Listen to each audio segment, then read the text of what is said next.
Alright, here's a good one for you Holden VE lads.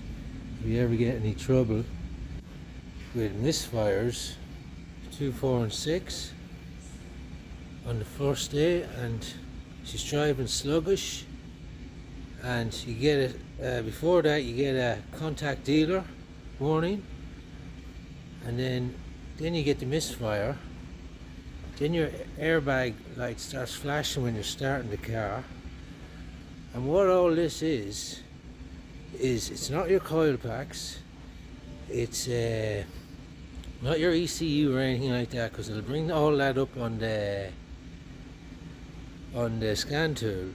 It's actually your fuel pump, and the fuel pump, it'll be saying not enough current going to the injectors, and what that is, the fuel pump isn't pushing the petrol up and it's not starting. So the way fuel pumps work is when they're about to go, they don't just go automatically, they go slowly and then they're gone. And yeah, so if you ever have that problem, check your fuel pump, take off the fuel line here, you can get a little kit off Team for like $10. It's unreal, just clicks off. And start your car, put it in a bottle, see if there's any petrol coming out of it, and then you know. But always check your petrol pump fuse first. Cool.